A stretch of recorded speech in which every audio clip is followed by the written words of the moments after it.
Hi friends, welcome to my channel. అబ్బా, ఈరోజు game అయితే చాలా అద్భుతంగా ఉంది. బట్ ఏంటంటే నాకు ఇక్కడ నచ్చని విషయం, గేమ్ లాగా ఆడాలి, కొట్టుకో ఫిజికల్ కాకూడదని ఆల్రెడీ ఇచ్చినాక కూడా ఫిజికల్ అయ్యాడు పృథ్వీ. ఈ విషయం మాత్రం పక్కకు పెడితే ఈ టీం వాళ్ళు మాత్రం శక్తి టీం వాళ్ళు మాత్రం చాలా బాగా ఆడారు అనుకోవచ్చు. కాకపోతే నాకైతే రూల్స్ ఏంటంటే, ఇప్పుడు బిగ్ బాస్ అంటేనే టాస్క్ అంటేనే బిగ్ బాస్. టాస్క్లో ఏ విధమైన అనేది బిగ్ బాస్ నిర్ణయిస్తారు, కానీ మీరు తీసుకోవాలి, మనం నీతిగా ఉండాలి, మనం నిజాయితీగా ఉండాలి అనేది ఇట్స్ నాట్ గుడ్. ఫైట్ చేస్తేనే మనకు ముందుకు వెళ్తుంది గేమ్.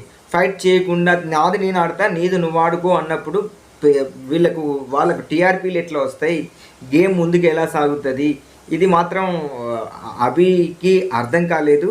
సో అందుకోసమే అనుకుంటా అభిని కూడా ఓట్లు కూడా చాలా తక్కువ వచ్చాయి.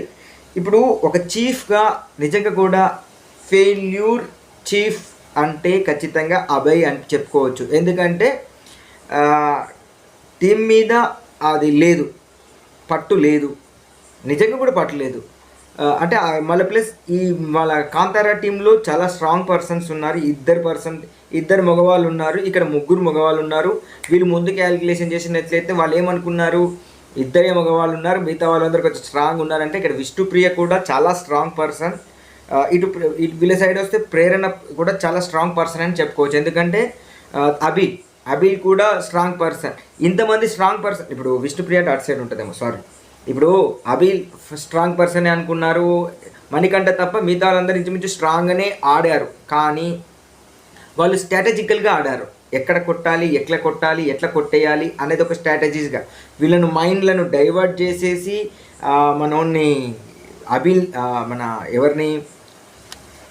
అభిని మైండ్ డైవర్ట్ చేసేసి ఆయనను పిచ్చోని చేసేసి నిఖిల్ ఆడుకున్నాడు అంటే అవును అని చెప్పొచ్చు. నిజంగా కూడా క్యాలిక్యులేషనే. కానీ ఇవన్నీ చూస్తే నిఖిల్ క్యారెక్టర్ నాకైతే ఓకే, మన సమాజంలో బతకడానికి ఏ విధమైన ఉండాలో అవి అయితే ఉన్నాయి. ఇది సేమ్ వే సోనియా చెప్పింది మాత్రం మనకు చేసింది, కానీ తను చేసింది ఒప్పుకోదు అనే విషయం అయితే మనకు తెలుసు. ఇప్పుడు ఏంటంటే ఇక్కడ క్యారెక్టర్ లెస్ అని చెప్పేసి అన్న వర్డ్ని హైలైట్ చేసినప్పుడు, ఫిజికల్ కాలేదు అని చెప్పినప్పుడు ఇవన్నీ అప్పుడు యష్మి చెప్పింది కదా, నన్ను కూడా ఇట్లా పట్టుకుంది, ఇట్లా ఫిజికల్గా అయింది అని చెప్పేసి. బట్ ఫిజికల్ గురించి మాట్లాడేటప్పుడు పృథ్వీని పక్కన పెట్టుకొని మేము ఫిజికల్ అయ్యారు అని మాట్లాడడం మాత్రం తప్పు అని చెప్పేసుకోవచ్చు. ఎందుకంటే అందరి మీద ఫిజికల్ అయింది పృథ్వీ. చాలా ఎమోషన్గా అయిపోయారు ఈరోజు గేమ్లో.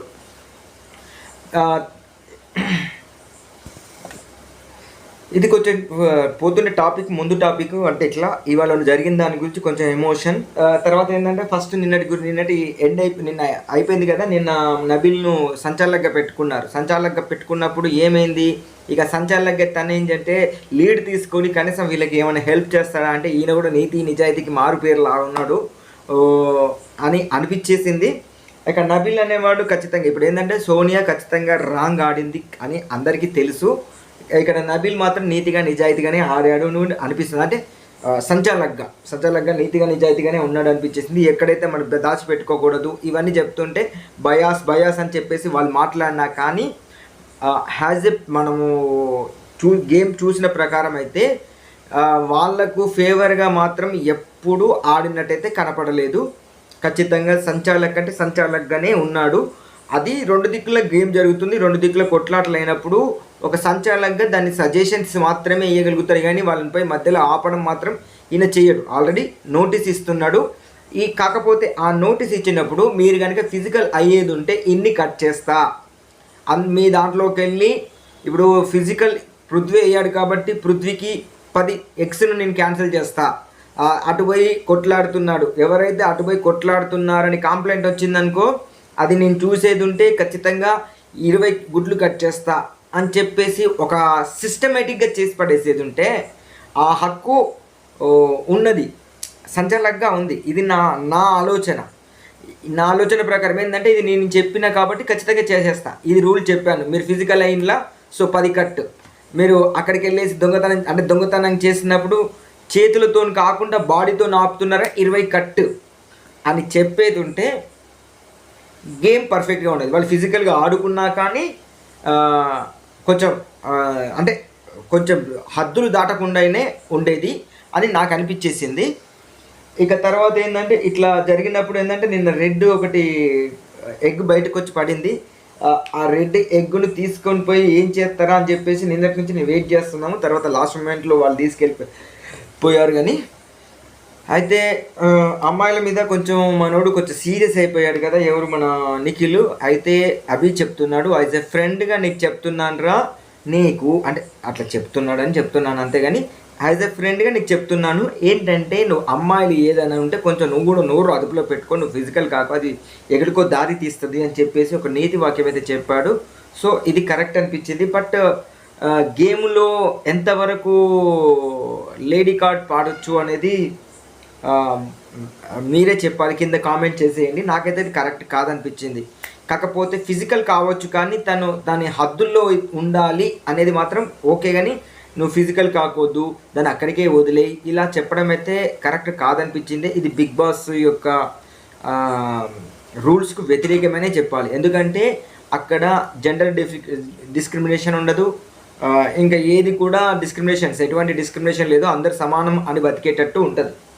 నన్ను అడిగితే కమ్యూనిస్టు సిద్ధాంతాలకు దగ్గరలోనే ఉంటుంది. ఎందుకంటే ఫైట్ చేసి తిండి పట్టు అని చెప్పేసి. ఇక తర్వాత ఫ్లోటింగ్ మూవింగ్ ప్లేట్ టాస్క్లో బాల్స్ పెట్టారు. ఇందులో కాంతారా టీం 90 సాధించింది. సో విన్ అయినందుకు 90 గుడ్లు అయితే ఇచ్చారు. అయితే అంతకుముందు వాళ్ళు 66 గుడ్లు తీసుకున్నారు. శక్తి టీం 66 మాత్రమే ఉంది. యాక్చువల్గా ఇక్కడ వరకైతే వీళ్ళది ఎక్కువ, అంటే కాంతారా టీం దగ్గర ఎక్కువ ఉంది. ఎప్పుడైతే వీళ్ళ దగ్గర ఎక్కువ ఉంది అని తెలిసిందో వాళ్ళు ఏం ప్లాన్ చేశారంటే, దొంగతనం చేయొద్దు, నీతి నిజాయితీలు మాట్లాడినప్పుడు వీళ్ళందరూ చల్లబడ్డారు. దొంగతనం చేయకుండా ఉండేది ఉంటే అక్కడికి ఆపేది ఉంటే అయిపోయేది. కాకపోతే ఏంటంటే ఇక దాని అక్కడ నుంచి ఇక జరుగుతూనే పోతుంది. ఇక తర్వాత నైట్ అయిపోయింది, అందరు పడుకున్నారు. అయితే నైట్ కూడా మాట్లాడుకున్నారు ఏంటంటే, ఇక ఎక్స్ దొంగతనం చేయొద్దని చెప్పేసి అబిల్ వాళ్ళతో అగ్రిమెంట్ చేసుకో అని చెప్తున్నారు. వాళ్ళు అగ్రిమెంట్ చేసుకున్నంత మాత్రాన వాళ్ళు ఆగరు. వాళ్ళకంటే ఎక్కువ ఉన్నాయంటే వీళ్ళ దగ్గర అసలు ఉంచరు. అక్కడ ఉన్నందరూ ఏంటంటే అంత నేను ఖరాబ్ అయినా పర్లేదు కానీ నేను గెలవకుండా పర్లేదు కానీ పక్కోడు గెలవకూడదు అనే బాపతులు ఉన్నారు.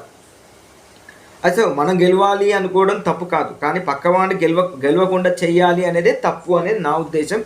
బట్ బిగ్ బాస్లో మాత్రం రెండుటిలో ఇప్పుడు వాళ్ళు గెలవకుండా ఉంటే నేనే గెలిచిపోతా అని చెప్పేసి ఇక్కడ ఉంటుంది. కాబట్టి ఇక కొన్ని రూల్స్ మాత్రం అటు ఇటుగా అలానే ఉంటాయి.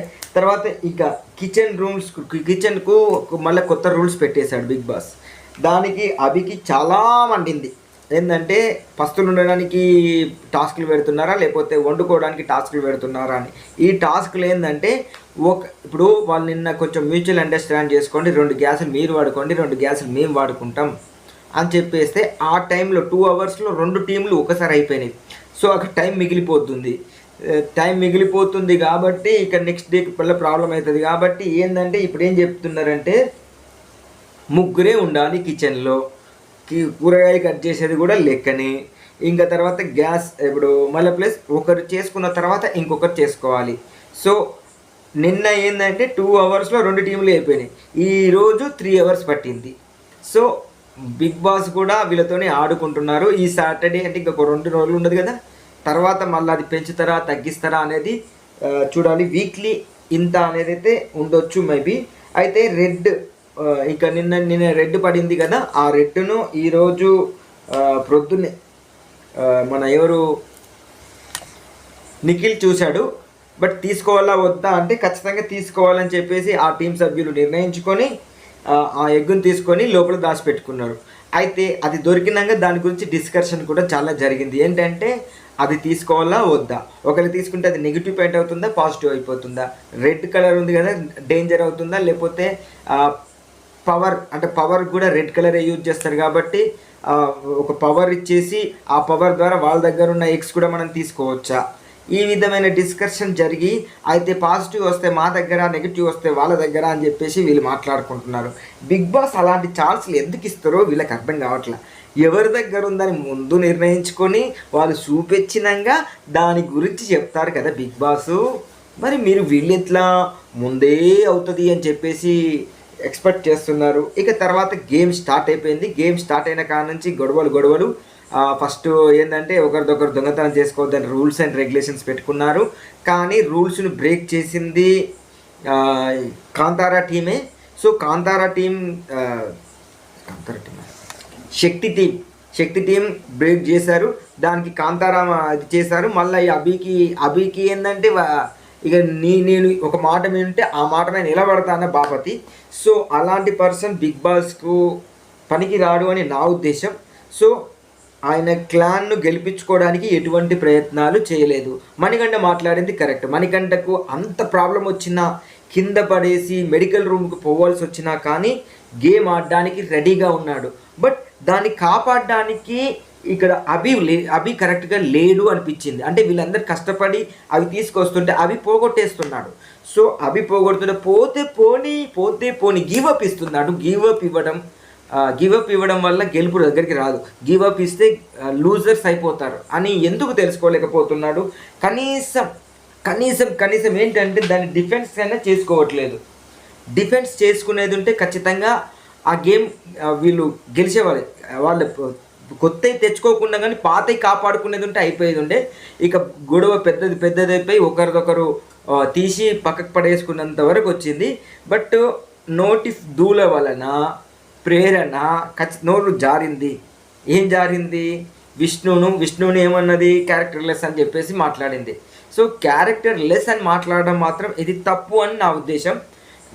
ఎందుకంటే ఒక క్యారెక్టర్ని అసోసియేషన్ చేయకూడదు. వాళ్ళ క్యారెక్టర్ ఏంటి అనేది వీళ్ళు నిర్ణయించడానికి వీళ్ళెవరు? ఆ విషయంలో మాత్రం నేను ప్రేరణకు వ్యతిరేకంగా ఉన్నాను. బట్ ఆ ఎమోషన్ పీరియడ్లో వచ్చినప్పుడు మనకు వచ్చే మాటలు అనేది ఈ మైండ్ పెట్టుకోవాలి. నిన్న పృథ్వీ కూడా నోరు జారాడు. సో ఈ శనివారం ఖచ్చితంగా ఈ మాటల మీద ఎవరైతే నోరు జారుతున్నారో వాళ్ళ మీద నాగార్జున గారు ఏం మాట్లాడతారో అని చెప్పేసి నేను కూడా ఎదురు చూస్తున్నాను. అయితే ఈ పాయింట్స్ను నాగార్జున గారు ముందు పెడతా అని చెప్పేసి అన్నారు. బట్ గేమ్ అనేది గేమ్ బాయ్. ఒకరిని గెలవాలి అంటే వాళ్ళ మీద ఒక్కొక్కసారి ఫిజికల్గా కానీ మెంటల్గా కానీ ఏ విధంగానైనా యూస్ చేసి గెలవాలి. నేను యుక్తిని మాత్రమే యూస్ చేస్తాను, శక్తిని యూస్ చేయను అంటే ఇక్కడ కాదు. శక్తి యుక్తి రెండూ కావాలి. రెండు యూజ్ చేస్తేనే ఇక్కడ బిగ్ బాస్లో సర్వైవ్ కావచ్చు. ఇది ఈరోజు నా రివ్యూ కనుక నచ్చినట్లయితే లైక్ చేయండి. నా రివ్యూస్ని అందరికీ అందేలాగా షేర్ చేయండి. మా ఛానల్ను ఖచ్చితంగా సబ్స్క్రైబ్ చేయండి. Thank you.